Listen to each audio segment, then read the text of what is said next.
sorte un clin d'œil humoristique ou du sexisme. Là, par exemple, sur cette affiche, on voit que la femme est comparée à une bouteille de Pepsi. Du coup, c'est dégradant pour elle parce que ça la compare à un objet. Et la pub, elle crée un lien entre la femme et le Pepsi parce que pour vendre, pour mieux vendre, et ça ne la respecte pas. Et il y a plein de comparatifs entre la femme et la bouteille. Et la pub se veut humoristique par les commentaires qu'il y a par les comparatifs. Mais c'est du sexisme quand même un peu parce que le corps de la femme est utilisé comme un objet. Tu peux nous donner des exemples parce qu'on ne les voit pas d'ici. Alors, qu'elle a un bel emballage, les deux ont un bel emballage, ça c'est dégradant. Après, il y a mondialement connu, parce que la femme, elle est célèbre. Moi, je sais pas qui c'est. Et après, il y a marqué pleine de Pepsi. Donc voilà.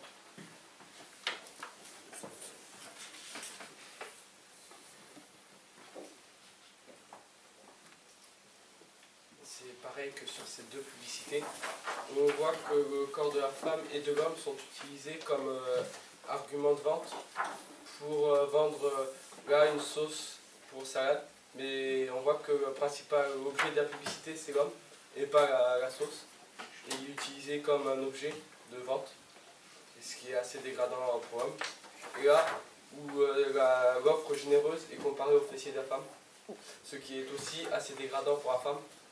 Et donc les publicitaires utilisent les corps de l'homme et de la femme comme objet de vente et pour permettre et mettre en valeur leurs produits.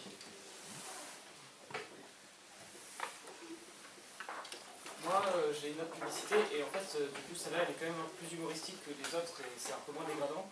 Mais ça entretient quand même certains préjugés sexistes comme quoi les hommes ne font pas trop de courses en général. Et même si à la base c'était quand même, ça avait l'air d'être quelque chose quand même humoristique, c'est relativement sexiste.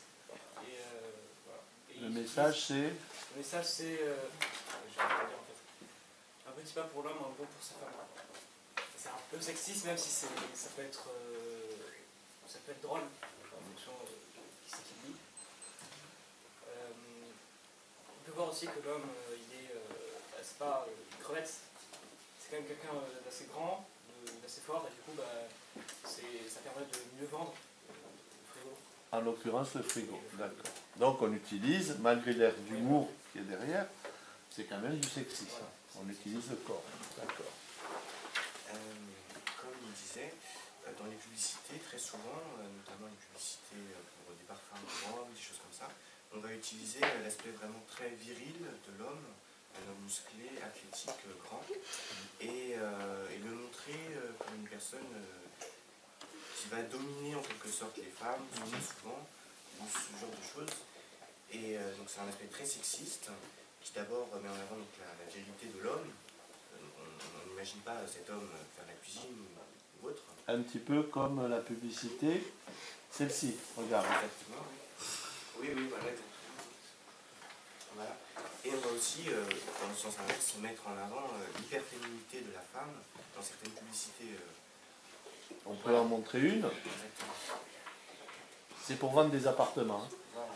Et donc ça, ça reflète en quelque sorte un peu la société en même temps, puisque ça reflète l'image qu'on se fait de l'homme parfait tel qu'il doit être encore aujourd'hui.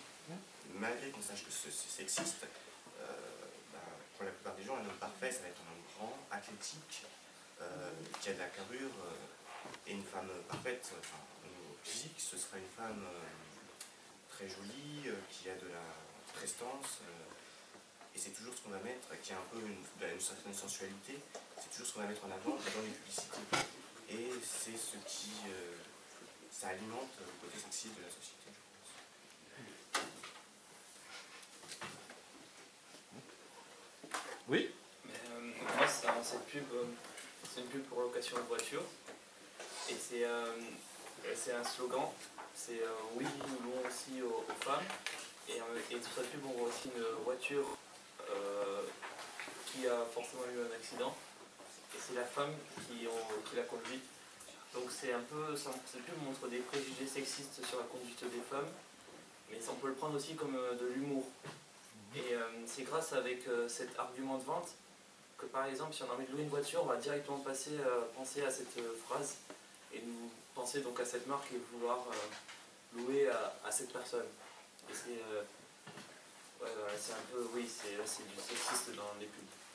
Donc ça va plus loin que ce que dit ton camarade, c'est-à-dire là c'est pas que le corps, c'est vraiment on se moque de la femme au point, voilà, c'est une idée reçue, elle conduit mal, voilà. Donc ça va au-delà finalement de la représentation physique. Il y a aussi, finalement, c'est du sexisme envers ce qu'elle est en tant que femme. Oui, tout comme dans la pub présentée par Ethan tout à l'heure, où on voit l'homme qui n'est pas capable de ranger les courses dans le frigo, et là la femme qui n'est pas capable de conduire, et la publicité fait passer des messages sexistes envers la femme et l'homme, souvent comme quoi l'homme n'est pas capable de faire le ménage ou de faire les tâches à la maison, et la femme souvent n'est pas capable de conduire ou de sortir, et voilà. Mais après, toutes ces pubs sont à prendre avec du recul parce que c'est du second degré. Et elles se veulent toutes humoristiques pour faire vendre. Du coup, il faut les prendre avec du recul, pas prendre le premier sens, ce qu'on voit directement sur l'image. Je pense que certes, il faut prendre avec du recul, mais quand même, ces messages, ça fait passer un message de voir ça. L'homme va se sentir humilié, par exemple, de devoir faire la cuisine.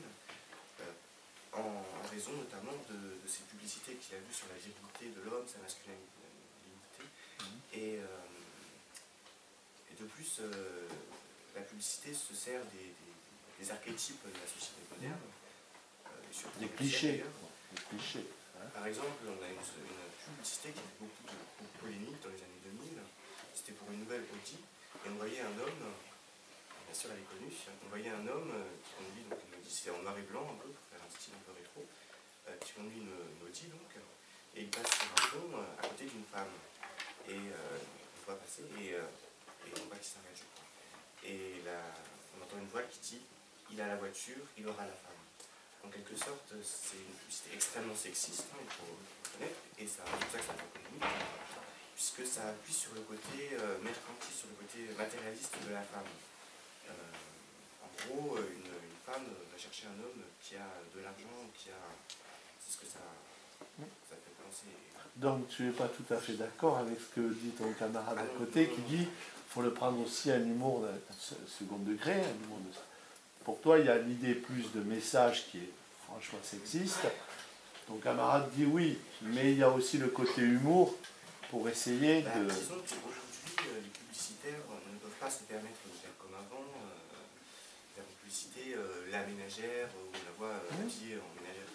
C'est un peu trop gros aujourd'hui, la censure, et donc ils peuvent plutôt opter sur le côté humoristique. Donc ils continuent à faire passer ce message, mais sous couvert humoristique.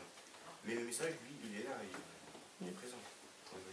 Je suis tout à fait d'accord avec Gito.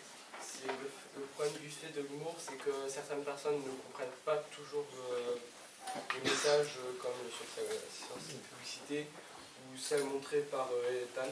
C'est qu'à force de se voir répéter ces messages et que certaines personnes ne comprennent pas, ça s'imbrique dans les esprits. Et du coup, les messages qui sont censés être humoristiques peuvent devenir blessants et s'imbriquer dans les esprits, donc certaines personnes peuvent les croire vraies aussi. Et donc en faire que d'une chose pas forcément vraie, enfin une réalité dans la vie de tous les jours.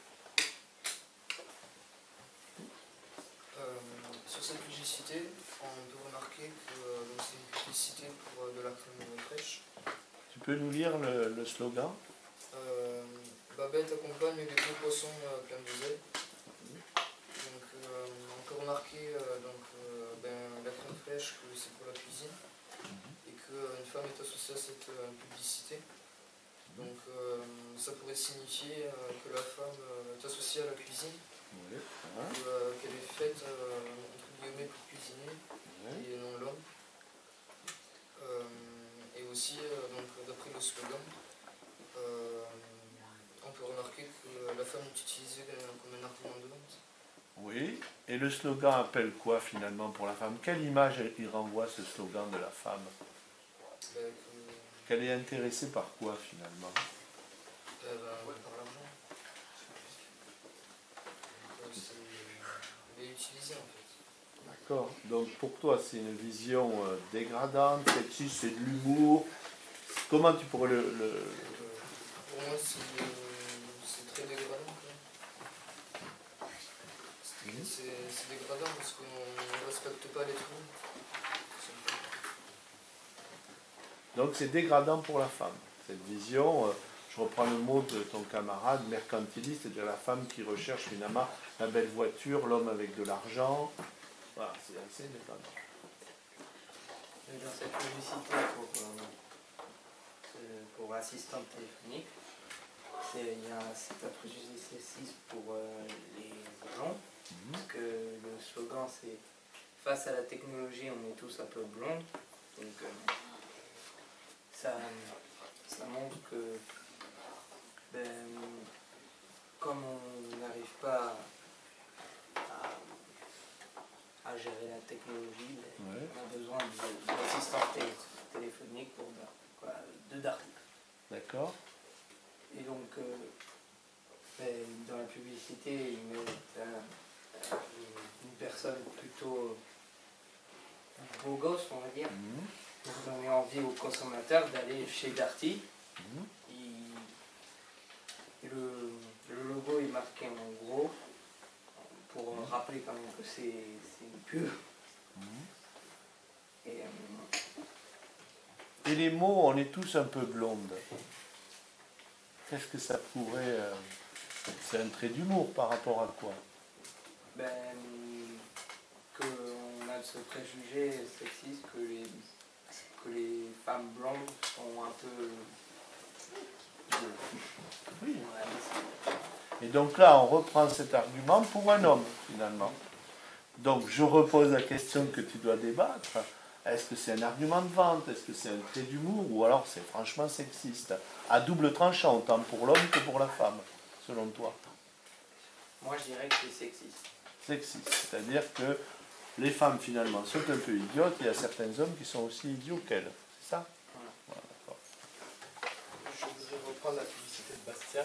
Il est dit que les femmes, que les blondes sont un peu, on est tous un peu blondes dans la technologie. Ce qui veut dire que les blondes sont des personnes idiotes. Donc c'est clairement un préjugé envers les femmes blondes. Et qu'on reprend sur l'homme, ce qui est aussi dégradant pour l'homme qui fait la publicité. Et donc c'est assez dégradant pour la femme blonde, ainsi que pour l'homme. Et donc ce qui en fait une pub sexiste, tout en essayant de faire passer un message humoristique. Donc si je sens bien dans puisqu'on va arriver au terme de votre échange, il y a quand même deux écoles dans votre groupe, là, deux idées. Un côté, c'est le côté humoristique, finalement. Il faut prendre de la distance, hein, c'est ce que tu as défendu comme position, il faut prendre de la distance, même si c'est sexiste, finalement c'est de l'humour. Il faut savoir être plus intelligent que la pub, c'est-à-dire en résumé, ne pas prendre au premier degré. Et puis l'autre côté, il y a quand même un groupe, là, c'est clair, hein, qui dit c'est sexy, c'est quand même dégradant, on fait de l'humour, mais c'est méchant, quoi. C'est méchant autant envers l'homme et la femme. Je pense, je vais dire conclure, que si les publicitaires utilisent des publicités, des publicités comme ça, les publicitaires, leur but, c'est de vendre. C'est pas de choquer le public particulièrement, après ils le choquent particulièrement, mais je pense que s'ils créent de telles publicités, c'est que ça marche. Et donc, c'est que notre société accepte, en fait, en réalité, ces publicités. Et dans l'inconscient collectif, une femme ne va pas chercher un homme qui fait la cuisine, dans son esprit, qu'elle le veuille ou non, l'homme, c'est celui qui prend les décisions, c'est celui qui assume. Donc, je pense que si les publicitaires créent des publicités de ce type, c'est pour cette raison, c'est parce que ils savent que la société l'accepte. Alors je vais te dire donc, humour, sexisme, argument de vente. Ce que tu mettrais en avant, toi, c'est l'argument de vente. Oui. Ça aide à vendre. Ouais. Et on utilise tous les clichés possibles pour vendre. Je pense. Vas-y. Mais l'humour aussi est en quelque sorte un argument de vente parce que on se souviendra plus facilement d'une pub humoristique qui nous fait rire, qui est bien trouvée, en quelque sorte, que d'une pub fan. Oui, c'est-à-dire que par exemple, allez, je montre ta publicité. Oui, nous louons aussi aux femmes. Ça fait tout de suite sourire. C'est pas voilà, mais on va se souvenir facilement de cette publicité-là. Donc finalement, c'est un argument de vente choc, peut-être dangereux parce que je ne sais pas si les femmes l'apprécient et si elles iront louer chez ce monsieur. Mais en tout cas, ça accroche. Donc si finalement, selon toi, c'est de l'humour, mais derrière il y a la vente aussi. Donc vous retrouvez finalement, l'argument de vente va primer. On va utiliser les clichés sexistes, on va utiliser de l'humour, mais finalement ça marche. Ça marche. On s'en souvient, ça accroche. D'accord? Est-ce que vous êtes tous sur cette position? Ou si vous voulez rajouter quelque chose avant de conclure? Moi, j'aimerais ajouter quelque chose. C'est pas particulièrement sur la publicité, mais sur le sexisme en général. Je pense, ça fait maintenant des milliers d'années que la civilisation existe, et depuis tout le temps, donc, au sein des couples, les relations étaient toujours à peu près les mêmes, même s'il y a eu des cas différents. C'est-à-dire, par exemple, dans certaines sociétés africaines, le matriarcat. En Chine, on a eu des impératrices. En Angleterre, on a eu des reines. Et chez la justement des Grecs, il existait donc les Amazones, des guerrières qui s'assumaient totalement. Mais dans la plupart des cas, au sein du couple, une femme avait sa place et un homme sa place. Aujourd'hui, tout a été changé depuis le début du XXe siècle. Les suffragettes, beaucoup de choses ont changé. Mais je ne suis pas sûr que ce soit en réalité très bénéfique. C'est-à-dire en Europe, la femme était vraiment très rabaissée. Il faut le dire. C'est-à-dire on la considérait presque comme une chose. Elle était obligée de se marier quand ses parents le disaient. Mais je pense qu'on a basculé dans l'extrême inverse. C'est-à-dire que maintenant, elle n'avait pas le droit par contre d'avoir de compte en banque. Maintenant, avec la libéralisation de la femme et le fait qu'on dise que maintenant l'homme va faire autant que la femme, les mêmes choses à la maison par exemple,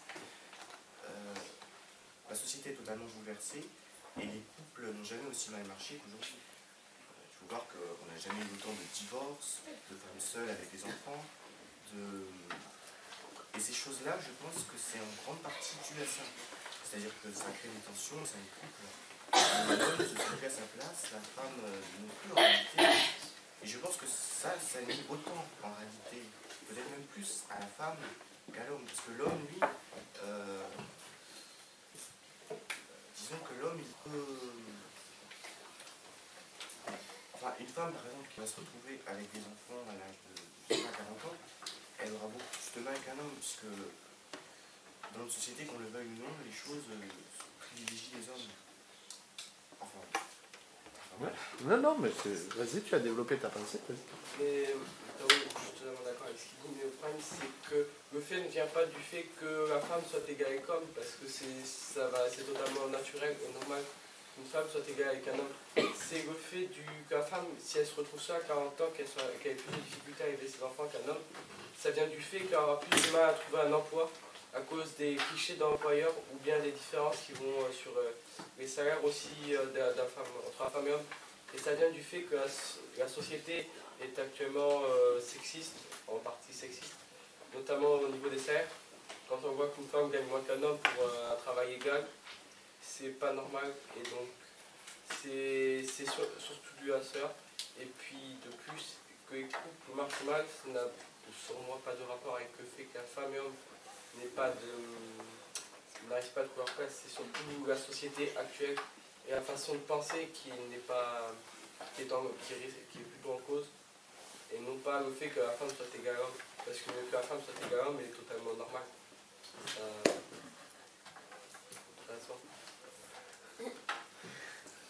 Je vais inviter à clôturer le débat, sinon on va ouvrir sur d'autres questions.